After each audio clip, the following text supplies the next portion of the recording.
7 తలలు అనగా 7 కొండలపై టైబర్ నది ఒడ్డున కట్టబడిన పట్టణము రోమ్.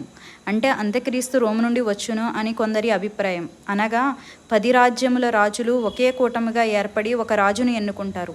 అతడే అంత్యక్రీస్తు. ఈ 10 రాజ్యములు ఒకే రాజ్యమునకు చెందినవి అదే మధ్యధరా సముద్రము.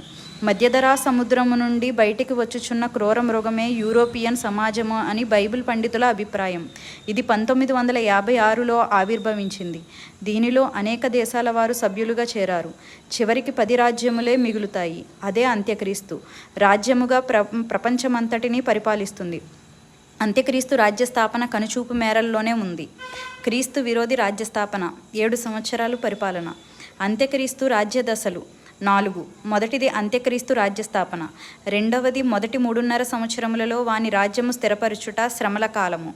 మూడవది చివరి 3.5 సంవత్సరాలలో అంత్యక్రీస్తు రాజ్యపాలన. 4వది హర్మెగిద్దోన్ యుద్ధములో అంత్యక్రీస్తు అతని యొక్క రాజ్యము నాశనమగుట. అంత్యక్రీస్తు రాజ్యమును భూలోకములో స్థాపించబడిన వెంటనే సంఘం ఎత్తబడుతుంది అని కొందరి వాదన. లేదు, క్రీస్తు విరోధి 3.5 సంవత్సరాలు సంఘాన్ని కూడా శ్రమల పాలు చేస్తాడు. అప్పుడు నిలబడి దేవుని కొరకే బ్రతికే వారినే దేవుడు సంఘాన్ని తీసుకువెళ్తాడు అని అంటారు. ఏది ఏమైనా మనం సిద్ధపడాలి. అతడు ఇశ్రాయేలీలతో సంధి చేసుకొని ప్రపంచమంతటితో ఒప్పందం కుదుర్చుకొని యెరూషలేము రాజధానిగా చేసుకుంటాడు. దానియేలు 9:27. అతడు ఒక వారము వరకు అనేకులకు నిబంధన స్థిరపరచును. 2 తెస్సలోనికలు 2:3-4 మొదట భ్రష్టత్వము సంభవించి నాశన పాత్రుడగు పాపపురుషుడు బయలుపడితేనే కానీ ఆ దినము రాదు.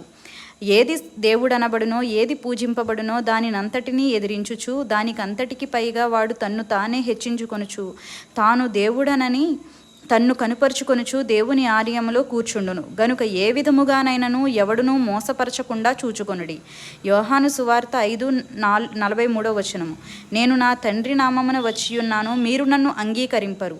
మరియొకడు తన నామమున వచ్చిన ఎడల వానిని అంగీకరింతురు. యెరూషలేము దేవాలయములో బలి నైవేద్యములు ప్రారంభించి ఇశ్రాయేలీయుల ఎదుట ఒక మెస్సియగా గుర్తింపు తెచ్చుకుంటాడు. అబద్ధ ప్రవక్త అనే 2వ క్రూర మృగము సంపూర్ణముగా అంత్యక్రీస్తుకు సహకరిస్తుంది. సాతాను వాని అధికారమును శక్తిని అంత్యక్రీస్తునకు ఇస్తాడు. సాతాను అంత్యక్రీస్తు అబద్ధ ప్రవక్త త్రిత్వమై పాలిస్తారు. సాతాను అన్నిటిలో ప్రభువును అనుకరిస్తూ ఉంటాడు. అందుకనే త్రిత్వంగా పాలిస్తారు. కాపీక్యాట్. అంత్యక్రీస్తు ఎదుట రాజ్యాన్ని స్థిరపరుస్తాడు. తరువాత అంటే మొదటి 3.5 సంవత్సరాలు బలిని నైవేద్యాన్ని కొనసాగిస్తాడు.